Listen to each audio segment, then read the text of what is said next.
In this video, Bitcoin is breaking down below the 40,000 US dollar level, but the question is, should we be very worried about this movement? Well, stay tuned to know more. So hi guys, and welcome back to another Gabs cryptocurrency video where we trade by data and not by hype. And if you haven't subscribed to my channel, click the subscribe button down below and hit the notification bell so you won't miss out videos like this. So let's now dive into this video and let's give you a quick recap of our previous analysis. So diba sa ating previous analysis, ang monitor natin is if magkakaroon tayo ng bullish divergence dito. And diba sabi ko sa inyo, the only way na we can confirm this divergence is if nagkaroon tayo ng breakout sa mga resistances. And as you can see, hindi tayo nagkaroon ng breakout. So what happened is we're just still continuing this downtrend movement dito with the Bitcoin price action. Now, trying to look at this in the RSI, you can see na RSI is also still declining. So, wala pa din tayong sign exactly na talagang 100% na mag-bullish siya trace. But at some point in time, magkakaroon din siya somewhat ng start ng form niya ng bullish divergence, which is yung talagang mag-start na mag-increase yung RSI. So sa ngayon na hindi pa natin siya nakikita, aabang-abang lang talaga tayo. 'Di ba? Sabi ko sa previous video, wala pa tayong i-open na next trade, mag-aabang pa rin tayo ng confirmation. And up until now, wala pa rin tayong confirmation. So that's why I'm still on the side pa rin na nag-aabang pa rin ako ng somewhat the next Bitcoin confirmation indicator. So yeah, for the meantime na nag-aabang tayo, karamihan sa atin is nag-worry kung okay lang ba na bumagsak tong si Bitcoin na below 40k. Well, honestly, ito yung kailangan nyo take note. So, one thing na you should take note in times of Bitcoin movements like this is at some point in time, you will always encounter yung kanyang mga malalaking dip or correction. So, yung kanyang correction na nakita natin ngayon, it's nothing different from what we've seen sa mga previous correction niya. And it's actually a regular occurrence na nagkakaroon siya ng dip muna bago siya umakyat. So, ano ba ibig sabihin nun? So, usually, ang kailangan nyo tingnan dito is, if you're going to look at this chart, let's try to open this chart, ayun. Usually, ang nangyayari kasi, si Bitcoin habang umakyat, babagsak siya ng isang malakihan, tapos after niya bumagsak, saka siya umaakyat ulit. Ganon din yung nangyari dito. Isang bagsakang malakihan, then akyat ulit. Isang bagsakang malakihan, then akyat ulit.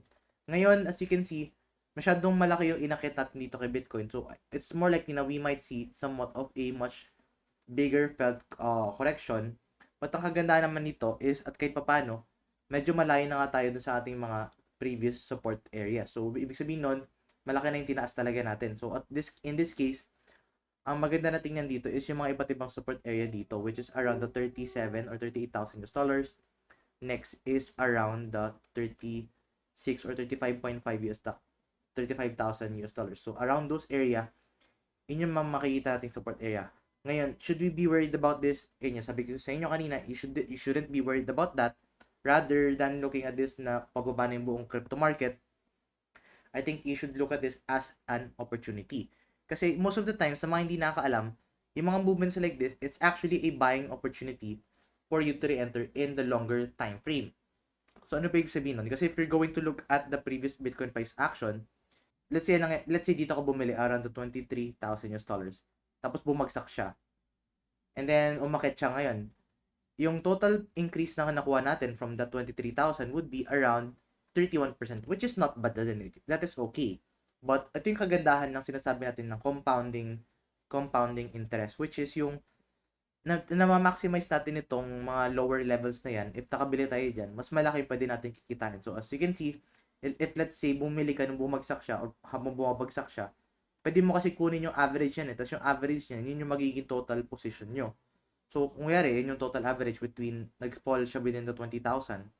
Ilang percentage yung makuha yung profit. So, if you're going to look at this, yung total profit nyo ngayon would be around 49%. So, as compared to 31% before na bumili ka lang sa gitna ng kanyang movement, if let's say bumili ka during the dip, mas malaki yung pwede nyong potential gain. So, in this case, if you're seeing this movement ngayon na bumabagsak sa Bitcoin, you should take this as an opportunity rather than a scary move for you to fear, kasi usually the people who are actually going to make money are the one who are very patient within the crypto market. So if you want to be earning here in the crypto market, you need to be very patient dito sa ating nakikita nating dip, and you just have to maximize this by buying the dip, or yung pag-buy kasi ng dip is actually by dollar cost average, which is yung hahatiin mo yung pera mo into three different areas. So ito yung isang example ng DCA strategy. maglalagay ka ng buy order around the 40,000. So, first buy order, next buy order mo is around the 38, then last buy order mo is around the 35. Para if let's say bumagsak siya, magkakaroon ka ng mababa yung inyong buy order. Pero if let's say hindi na siya bumagsak ng 35,000 tapos umakit na siya dire-diretso, kahit papaano, nakabili ka na dun sa mga iba't ibang area niya. Yun yung dollar cost average strategy. Bumibili ka sa iba't ibang area niya, and ipa-plot mo siya sa iba't ibang price action, tapos para if na buy niya yon, mag-aano siya, papasok na siya dun sa inyong order at ma-fulfill na siya. Kahit paano na nakapag-enter na kayo ng position. So, yun yung pwede nyo tingnan ngayon within the crypto market, dollar cost average strategy, and we must also take note that this dip na nakikita natin right up, it's actually pretty normal. It's nothing for you to be scared about.